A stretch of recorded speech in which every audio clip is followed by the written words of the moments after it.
इंदौर के देवी अहिल्या विश्वविद्यालय में कोई काम में गड़बड़ी ना हो, शायद ऐसा कोई काम अभी तक नहीं किया गया। ताजा मामले में विश्वविद्यालय ने पीएचडी के 43 विषयों में अक्टूबर-नवंबर में इंट्रेंस टेस्ट की परीक्षा आयोजित की थी, जिसमें कुल 43 विषयों में सैकड़ों विद्यार्थियों ने परीक्षा देते हुए अपनी प्रतिभा दिखाई थी।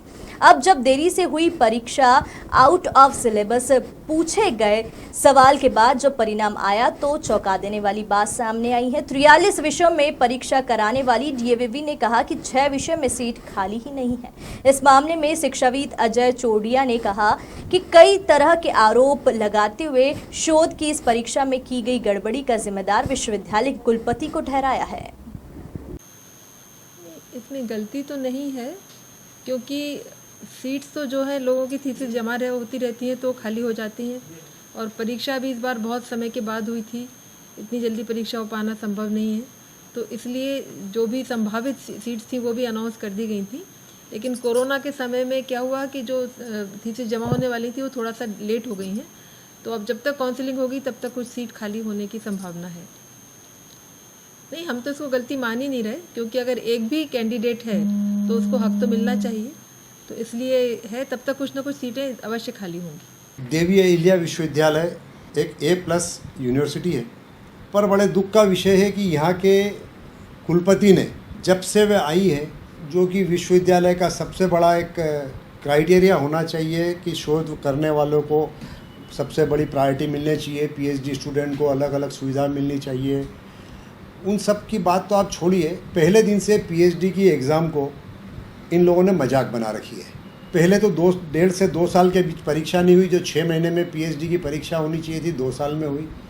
2 साल की परीक्षा जब हुई तो जब परीक्षा का अनाउंसमेंट हुआ तब मैंने कुलपति से पूछा था कि मैडम आपने विज्ञापन दिया है पर आपने कहीं भी सीटों की संख्या नहीं दी कि किस सीट में आपके पास कितने छात्र को एडमिशन देने की कैपेसिटी है।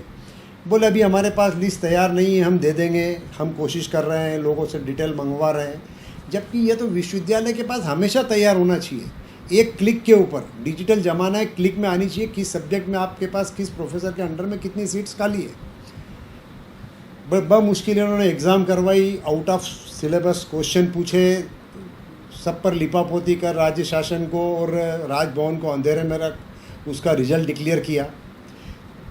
अब अभी आज के 3 दिन पहले जब रिज़ल्ट आया, 43 सब्जेक्ट की इन लोगों ने एग्ज़ाम्स ली थी और उसमें से 37 सब्जेक्ट की सीटों के लिए दिए कि हमारे पास इतनी सीट्स अवेलेबल हैं।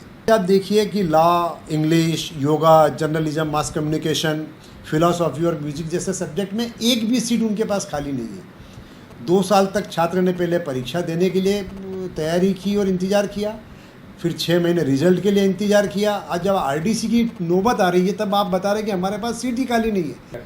देखिए, कोविड-19 से इसका कोई लेना देना नहीं है, और अगर आप बोलें और आप जब तक कुलपति की बात करें तो मेरा तो सबसे पहला कहना है कि हमारे विश्वविद्यालय की कुलपति झूठ की पुलंदा है। हर बात में झूठ बोलना, हर बात को छुपाना और हर बात को दबाना, राजभवन और सरकार को गलत जानकारी देना उनका एक आदत में शुमार है। इंदौर से शकील सिकंदर की रिपोर्ट।